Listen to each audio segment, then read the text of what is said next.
E aí, galera, tudo bom? Aqui é Vinícius falando. Vamos tratar um pouquinho, fazer umas questões aí de direito penal, tá ok? Vamos lá? Primeiro slide. Por meio do princípio constitucional, esse é do CESP, tá, galera? Analista STM 2011. Por meio do princípio constitucional da irretroatividade da lei penal, veda-se que norma penal posterior incida sobre fatos anteriores, assegurando-se assim eficácia e vigor à estrita legalidade penal. Nesse sentido, a Constituição Federal de 1988, CF, garante a ultratividade da lei penal mais benéfica. Bom, vamos analisar esse enunciado, galera. Vamos lá. Por meio do princípio constitucional da irretroatividade da lei penal. Pronto, já captamos aí o problema.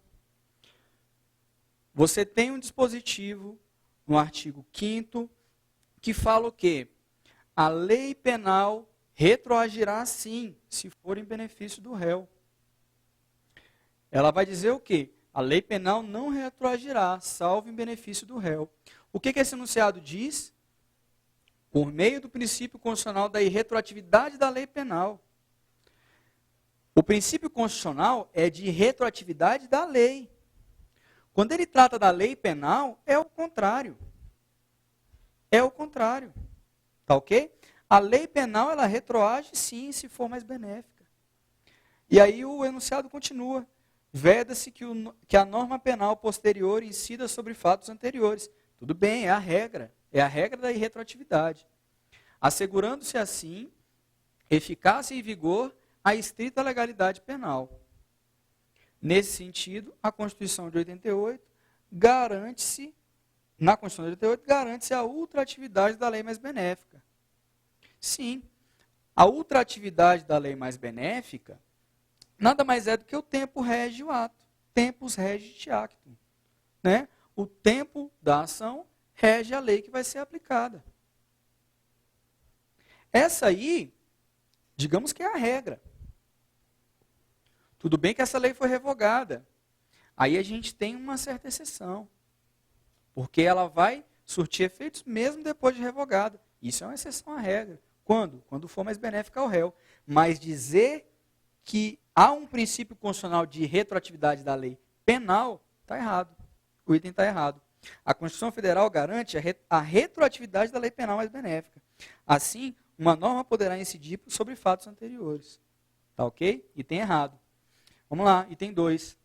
CESP, analista de trânsito do DETRAN, 2009. O Estado é a única fonte de produção do direito penal, já que compete privativamente à União legislar sobre normas gerais em matéria penal. Galera, corretíssimo item. O Estado é a única fonte de produção do direito penal, já que compete privativamente à União legislar sobre normas gerais em matéria penal. Perfeito, tá? O Estado tem o monopólio do poder de punir. Ele exerce isso abstratamente por meio da lei, por meio da norma jurídica incriminadora, tá ok? Mas essa competência, ela é privativa da União. Só a União pode legislar sobre normas gerais em matéria penal. O item está correto, tá? Essa competência está disposta no artigo 22, inciso 1 da Constituição. Ele vai dizer o quê? Compete privativamente à União legislar sobre o direito penal. Certo? Claro que, excepcionalmente, a lei estadual ou distrital poderá até trazer questões específicas sobre o direito penal, desde que permitido pela União por meio de lei. Tá? Então, você pode ter essa exceção à regra aí. Mas qual é a regra? Né? Não se julga a exceção, se julga a regra. Guarda isso para a tua prova, para as provas objetivas, tá? O que se presume é a regra, não é a exceção. Então vamos lá. O Estado é a única fonte de produção do direito penal, já que compete privativamente à União, artigo 22, inciso 1º, legislar sobre matérias gerais em matéria penal. Sobre normas gerais em matéria penal. Vamos lá. CESP, analista de trânsito, 2009 também. Mesma prova. O princípio da legalidade veda o uso da analogia in malam partem e a criação de crimes e penas pelos costumes. Galera, a gente vai ver aí que esse item, ele está corretíssimo, tá? O princípio da legalidade, ele realmente veda a analogia in malam partem. O que é a analogia in malam partem? É em prejuízo ao réu, tá?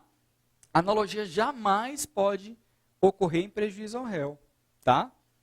Admite-se, e já é de certa forma discutido, mas os tribunais pacificaram a interpretação analógica, a interpretação extensiva.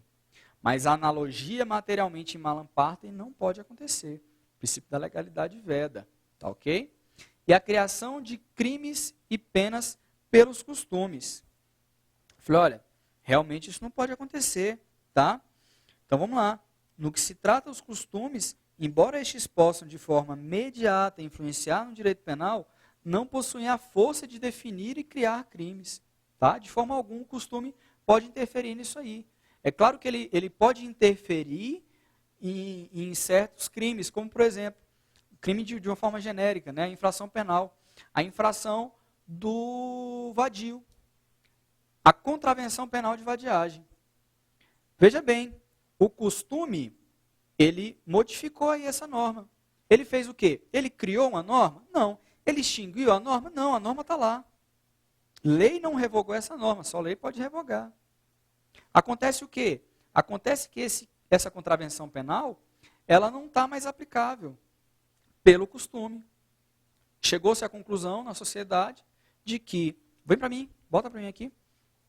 Chegou-se à conclusão na sociedade de que a vadiagem, ela só interfere, ela só atinge ao próprio autor, ao próprio vadio. E como o direito penal não tutela a autolesão, a autoofensividade, com base nisso, esse costume fez com que essa norma fosse atenuada, não se aplica mais. Tá ok? Agora ela não cria, de forma alguma, ela não cria tipo penal, ela não cria crimes.